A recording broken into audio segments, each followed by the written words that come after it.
Ya, halo pemirsa, selamat datang di Kabar Parlemen, di mana kami akan menyampaikan kabar selama sepekan tentang kegiatan dan keputusan di DPR Republik Indonesia. Tentunya saya Lydia Junita akan menemani Anda. Berikut berita selengkapnya.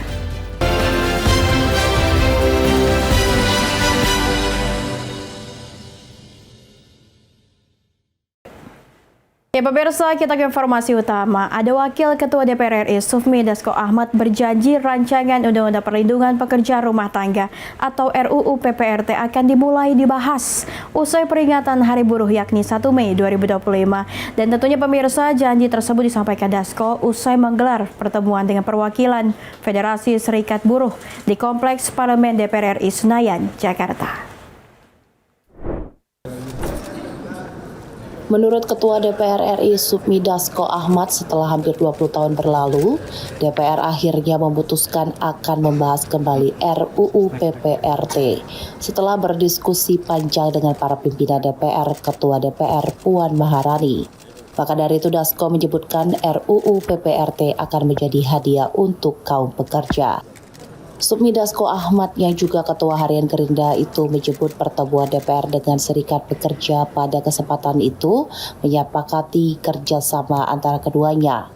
Menurutnya, kerjasama itu penting untuk menjaga stabilitas ekonomi di tengah situasi ekonomi global yang tidak menentu. Republik Indonesia kepada kaum pekerja. Setelah berdiskusi panjang dengan para pimpinan DPR, Ketua DPR Mbak Puan Maharani. Setelah May Day, DPR akan memulai pembahasan Undang-Undang PPRT. Amin, amin ya Allah, amin. 20 tahun loh. Hadiah dari DPR untuk kaum pekerja. Amin, ya Allah, amin. Presiden Konfederasi Serikat Pekerja Indonesia Said Iqbal menyambut baik rencana DPR untuk membahas RUU PPRT. Menurutnya rencana itu menjadi angin segar setelah penantian selama 20 tahun. Dia juga menyebutkan May Day kali ini akan membawa 6 isu utama, mulai dari penghapusan sistem outsourcing, tuntut upah layak, pembentukan Satgas PHK, pengesahan RUU PPRT, pengesahan RUU Perampasan Aset, dan ratifikasi Kompetensi ILO nomor 188 tentang perlindungan buruh perikanan. Lapangan Monas. Ada 6 isu yang diangkat plus 1. Yang pertama adalah hapus outsourcing, yang kedua adalah upah layak, yang ketiga adalah Satgas PHK, yang keempat sahkan RUU Undang-Undang Ketenagakerjaan, yang kelima adalah sahkan RUU PPRT, dan yang keenam adalah sahkan RUU Perampasan Aset dalam memberantas korupsi. Dan satu lagi adalah ratifikasi Konvensi ILO nomor 188 tentang perlindungan buruh perikanan. Pak Prabowo akan menyampaikan pandangan-pandangannya, dan kami para buruh Indonesia, saya boleh mungkin klaim ya, tapi belum tentu benar, tapi saya klaim lebih 95% buruh dengan perayaan May Day besok mendukung kebijakan Pak Prabowo. Dari Jakarta, Sanes Kairus Angkada Agung, Berita Nasional TV. Ya pemirsa, ada informasi lain nih, jelang berakhirnya masa kerja anggota Komisi Yudisial tahun 2020-2025 yang akan berakhir pada 20 Desember mendatang. Panitia seleksi calon anggota Komisi Yudisial dibentuk dan diketuai oleh Dirjen Peraturan Perundang-undangan Kementerian Hukum dan Nana Putra. Tentunya sebanyak 5 orang panitia seleksi calon anggota Komisi Yudisial yang akan bertugas menyeleksi. 5 orang dalam panitia seleksi calon anggota KY adalah Dahnana Putra sebagai ketua, Basuki Rekso Widodo, Maulana Bungaran, dan H. Yanto. Panitia seleksi bertugas untuk menyeleksi dan menentukan 7 orang nama calon yang nantinya akan disampaikan ke Presiden dan melanjutkan proses fit and proper test di DPR, di mana tahapan proses pendaftaran akan dimulai pada tanggal 2 hingga 23 Juni yang akan datang. Dan Nana menyebut bahwa Pansel akan melakukan 3 upaya dalam proses seleksi calon anggota KY. Pertama, para calon diminta untuk membuat naskah yang telah ditentukan temanya oleh Pansel. Kedua, menjaring informasi dari pemerintah dan civil society. Dan ketiga, bekerja sama dengan PPATK dalam memiliki jejak transaksi dari para calon untuk menjaga integritas calon seleksi. Ini salah satu upaya kami untuk mendapatkan figur yang clear and clean terhadap suatu permasalahan hukum yang dilakukan sebelumnya. Ini salah satu Dan ketiga pun juga nanti kita akan mendapatkan informasi juga dari PPATK. Dari Jakarta, Ajeng Tiara Galwangkara, Berita Nasional kondisi TV. di mana terkait pasal. Ya, ada Ketua Badan Legislasi DPR RI nih pemirsa, Bob Hasan menegaskan substansi dalam penyusunan rancangan Undang-Undang Perampasan Aset harus difokuskan pada perampasan aset terhadap individu atau badan hukum yang melakukan tindakan melawan hukum dan merugikan negara.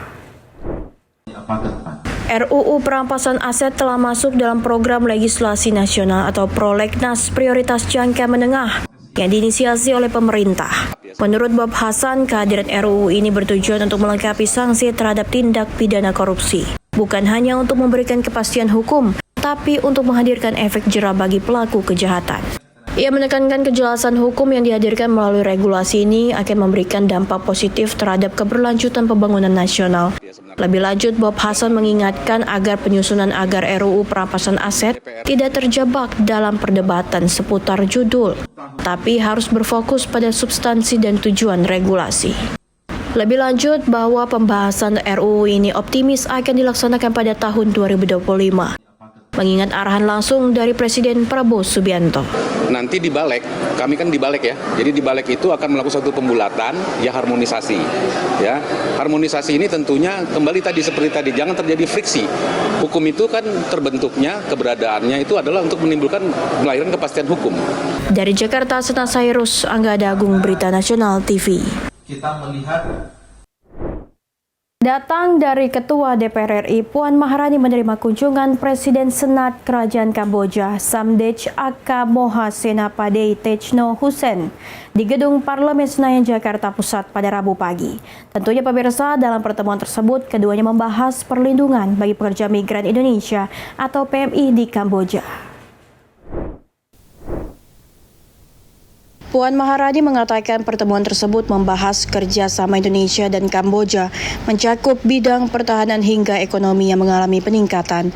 Puan menyebutkan hubungan parlemen keduanya memiliki kesamaan ihwal keterwakilan perempuan yang menjadi pemimpin parlemen sebagaimana di Indonesia.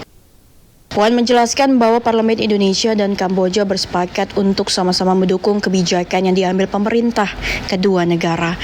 Atau mengadakan pertemuan dengan Yang Mulia Bapak Hun Sen, Presiden Senat Kerajaan Kamboja yang sebelumnya juga pernah menjabat sebagai Perdana Menteri Kamboja.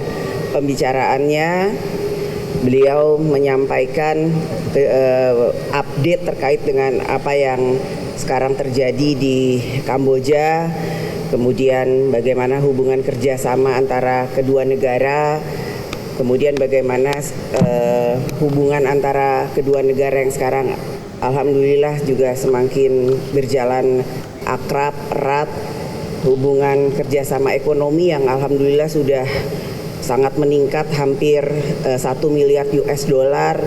Terus bagaimana kemudian hubungan pertahanan juga semakin meningkat.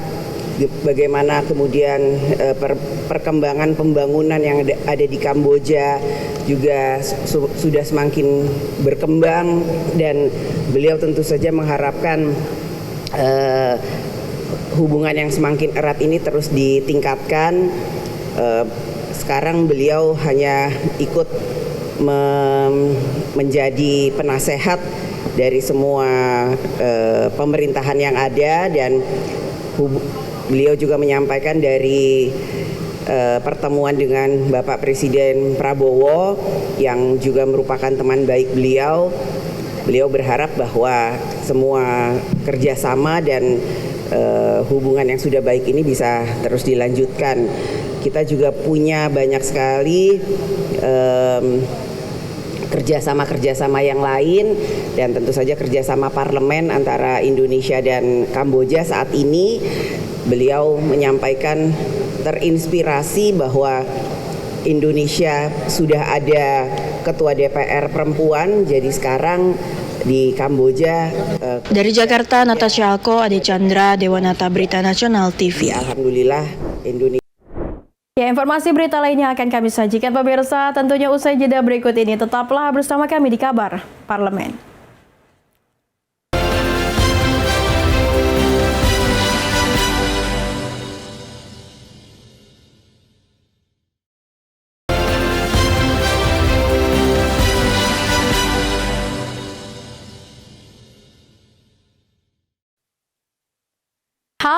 Anda masih bersama kami tentunya pemirsa. Datang dari Wakil Ketua Komisi 10 DPR lalu Hadrian Irfani merespon soal kebijakan baru untuk mengatasi masalah kenakalan remaja dengan mengikuti pendidikan karakter berbasis barak militer. Menurutnya kebijakan tersebut bagus namun harus dibicarakan terlebih dahulu dengan pihak orang tua dan stakeholder terkait. Gubernur Jawa Barat Deddy Mulyadi mengumumkan kebijakan baru untuk mengatasi masalah kenakalan remaja dengan mengikuti pendidikan karakter berbasis barak militer. Kebijakan tersebut diambil agar dapat menyelamatkan generasi muda seperti anak-anak yang terlibat tindakan kriminal, penganiayaan, dan pembunuhan. Merespon hal ini, Wakil Ketua Komisi 10 DPR lalu Hadrian Irfani menilai bahwa kebijakan itu bagus, namun harus dibicarakan terlebih dahulu dengan pihak orang tua dan stakeholder terkait. Lalu mengatakan jika nantinya telah disetujui oleh dari seluruh pihak terkait, maka kebijakan itu bisa menjadi contoh yang baik untuk daerah-daerah lain. Tanda tanya publik karena harus dijelaskan ke publik. Nah, ini harus dijelaskan ke publik. Niatannya bagus dan saya mengingatkan juga untuk berkoordinasi dengan Kementerian Pendidikan Dasar dan Menengah. Karena walaupun SMA merupakan binaan dari pemerintah provinsi, tapi kita jangan lupa BOS itu dianggarkan dari APBN, dipertanggungjawabkan oleh Kementerian Pendidikan Dasar dan Menengah, sehingga komunikasi dan koordinasi menjadi hal yang penting. Dari Jakarta, Mahendra Dewanata, Adi Chandra, Berita Nasional TV. Ya, Ketua Komisi 2 DPR RI Rifki Nizami Karsayuda mengatakan siap merevisi Undang-Undang Nomor 17 Tahun 2013 tentang organisasi kemasyarakatan atau Ormas yang diusulkan oleh pemerintah. Usulan revisi undang-undang tersebut muncul disebabkan oleh banyaknya tindakan ormas yang meresahkan masyarakat. Rifki menilai ormas yang meresahkan bukanlah organisasinya, melainkan individu yang mengatasnamakan ormas dan melakukan tindakan premanisme di tengah masyarakat. Oleh karena itu, ia menilai tindakan yang tepat ialah melalui penegakan hukum yang tegas. Rifki juga mengatakan jika perilaku premanisme dilakukan oleh ormas secara institusi perlu ditindak melalui revisi Undang-Undang Ormas. Lebih lanjut, ia menyampaikan jika tujuannya adalah membubarkan ormas yang bermasalah, revisi terhadap Undang-Undang Ormas belum terlalu mendesak dilakukan. Rifki meminta pemerintah bisa menetapkan peraturan untuk menindak ormas yang bermasalah. Menurut pandangan saya pribadi ini ya, bukan sebagai Ketua Komisi 2 DPR RI, kalau yang meresahkan itu adalah perilaku orang per orang yang kerap mengatasnamakan ormas, misalnya melakukan pemerasan, premanisme, kemudian hal-hal lain yang kemudian tidak pada tempatnya, kata kuncinya dua. Satu, tegakkan hukum setegak-tegaknya. Itu kan. Tim Liputan, Berita Nasional TV. Anggota Komisi 2 DPR RI Ahmad Doli Kurnia mengatakan bahwa tidak pernah ada pemberian status daerah istimewa bagi suatu wilayah di Indonesia yang levelnya di bawah tingkat provinsi. Doli merespons kota Surakarta atau Solo yang diusulkan menjadi salah satu daerah istimewa di Indonesia. Doli menjelaskan hanya ada beberapa daerah di Indonesia yang menyandang status kekhususan hingga keistimewaan. Misalnya daerah khusus ibu kota Jakarta yang kini telah berubah menjadi daerah khusus Jakarta. Lalu daerah istimewa Yogyakarta yang menyandang status sebagai daerah istimewa karena faktor sejarah. Doli menegaskan bahwa tidak ada daerah yang menyandang status istimewa di tingkat kabupaten atau kota di Indonesia. Lebih lanjut, Doli meminta kepada pemerintah untuk berhati-hati dalam mempertimbangkan dengan seksama apabila hendak memberikan status daerah istimewa bagi kota Solo. Kota dan provinsi, karena dalam Undang-Undang Dasar 45 kita kan satu undang-undang adalah satu provinsi harus diatur dalam satu undang-undang, kabupaten satu undang-undang, kota satu undang-undang. Nah selama ini itu banyak daerah, provinsi, kabupaten, kota gabung-gabungan. Dan kemudian dasar hukumnya, alas hukumnya adalah masih undang-undang RIS. Nah kemarin kami rapihkan. Nah selama kami rapihkan itu memang banyak usulan macam-macam mau merubah nama. Misalnya waktu itu contoh Provinsi Sumatera Barat itu mengajukan nama provinsinya Minangkabau. Nah ini kemarin udah kita sepakati. Pokoknya ini dalam rangka untuk merapihkan semuanya harus berdasarkan Undang-Undang Dasar 45. Dari Jakarta, Natasha Alko, Ade Chandra, Berita Nasional TV. Nah, ini yang viral dibicarakan masyarakat nih pemirsa. Ketua MPR RI Ahmad Muzani tentunya merespon terkait tuntutan Forum Purnawirawan Prajurit TNI yang menyerukan pergantian wakil presiden dalam masa jabatan. Muzani menegaskan Prabowo Subianto dan Gibran Rakabuming Raka merupakan presiden dan wakil presiden yang sah. Muzani menyampaikan Gibran adalah wakil presiden yang sah secara hukum berdasarkan proses konstitusional Pilpres 2024. Muzani juga menjelaskan bahwa penetapan Gibran sebagai wakil presiden telah melalui rangkaian mekanisme yang cukup panjang, mulai dari pemilihan langsung hingga proses gugatan di Mahkamah Konstitusi. Muzani menegaskan Gibran sebagai pendamping Prabowo telah resmi dilantik Wakil Presiden Republik Indonesia periode 2024-2029 sesuai hasil pemilihan Presiden 2024 yang ditetapkan oleh Komisi Pemilihan Umum atau KPU. Dan sah. Maka pada tanggal 20 Oktober 2024 atas keputusan tersebut Majelis Permusyawaratan Rakyat mengadakan prosesi pelantikan yang dihadiri oleh seluruh anggota MPR mayoritas dan puluhan kepala negara, kepala pemerintahan. Itu adalah prosesi pelantikan presiden dan prosesi pelantikan wakil presiden hasil pemilihan umum presiden 14 Februari 2024. Jadi Prabowo adalah presiden yang sah, Gibran adalah presiden yang sah. Sebelumnya, sejumlah purnawirawan yang tergabung dalam Forum Purnawirawan Prajurit TNI secara terbuka mengeluarkan 8 tuntutan. Salah satunya adalah mengusulkan kepada MPR untuk mengganti Wapres Gibran Rakabuming Raka karena proses pemilihannya dianggap melanggar hukum. Dari Jakarta, Natasha Alko, Ade Chandra, Berita Nasional TV. Informasi berita lainnya akan kami sajikan pemirsa usai jeda berikut ini. Tetaplah bersama kami di Kabar Parlemen.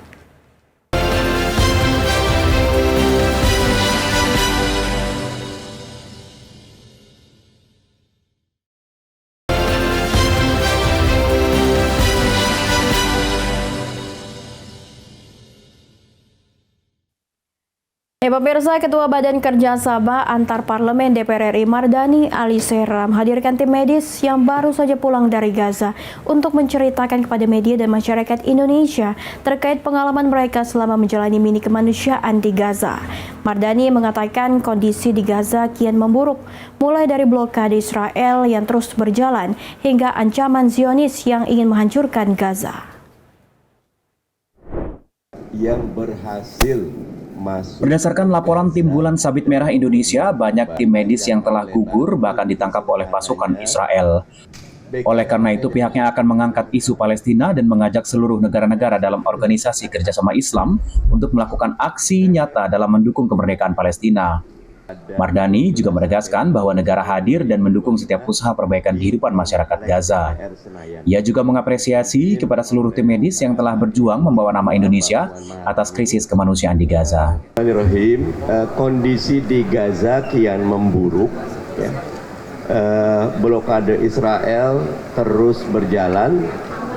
Ancaman Zionis Israel melalui Netanyahu yang ingin membumi hanguskan Gaza terus dilakukan, dan dari update teman-teman Bulan Sabit Merah Indonesia tadi, kondisinya bahkan untuk petugas kesehatan juga sangat terdampak. Ini 4 rekomendasi BSMI ya terkait buka blokade, bantuan pendidikan, bantuan rumah sakit sudah kita diskusikan dengan teman Kemenlu, dan insya Allah tanggal 20 Mei 2025 kita akan matangkan, termasuk dukungan penuh dari Bapuan dan Padasko untuk kegiatan kita ke Gaza.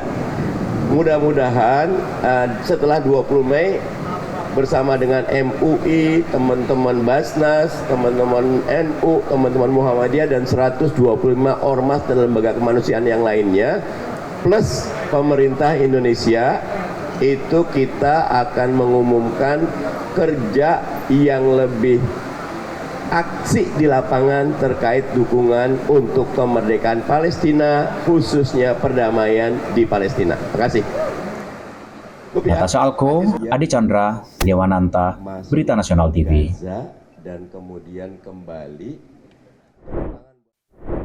Wah, ada yang baru lagi nih pemirsa. Sekretaris Jenderal Partai Demokrat Herman Hairon menepis anggapan bahwa Presiden Prabowo Subianto adalah boneka dari Presiden ke-7 Republik Indonesia, Joko Widodo.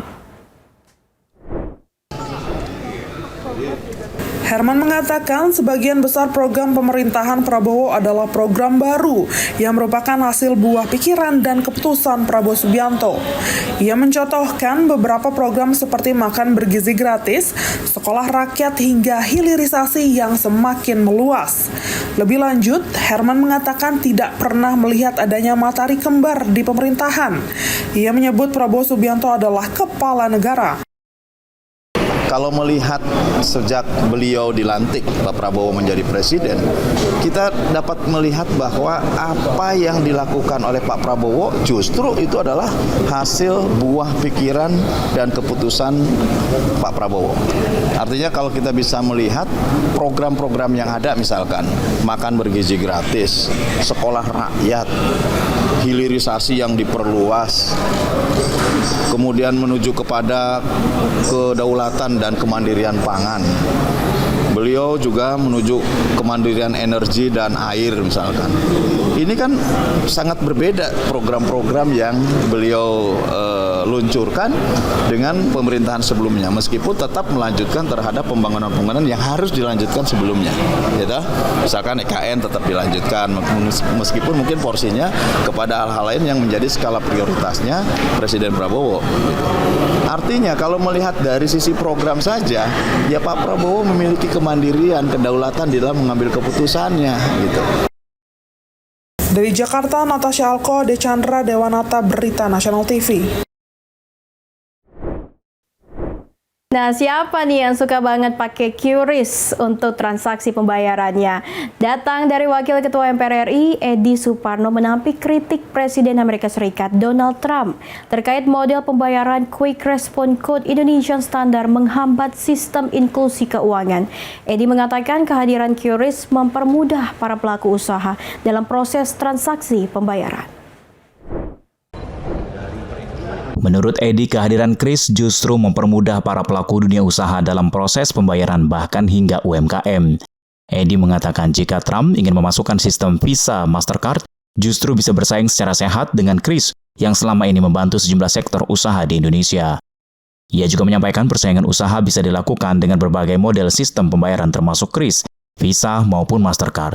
Begini, yang namanya hambatan dagang, ya, itu tentu harus dilihat dalam konteks bahwa sebuah negara perlu memiliki teknologi ya untuk menjalankan berbagai upaya kegiatan yang memudahkan sektor usaha yang ada. Di dalam sektor pembayaran, QRIS itu memudahkan. Ya, bahkan QRIS itu pun sekarang sudah merambah sampai UMKM. Ya, jadi saya kira kalaupun gateway pembayaran seperti misalkan saja Visa atau Master yang mau masuk aja ke sektor ini, nggak apa-apa. Bersaing tapi, gitu ya. Saya kira kita pun di negara-negara lain bersaing kok dengan sistem pembayaran atau dengan produk dan jasa lainnya. Jadi saya kira persaingan ini bisa terbuka dan tidak ada dalam hal ini kelonggaran atau kekhususan dispensasi atau prioritas yang diberikan oleh pemerintah kepada QRIS dibandingkan dengan sistem pembayaran lainnya. Preferensi masyarakat lah yang saat ini sangat luas menggunakan QRIS. Natasha Alko, Adi Chandra, Dewananta, Berita Nasional TV. Ya, pemirsa, demikian kabar parlemen telah menemani Anda. Terus saksikan tayangan-tayangan menarik di Berita Nasional TV. Sally dan Junita beserta kru yang bertugas pamit undur diri. Selamat pagi dan happy weekend.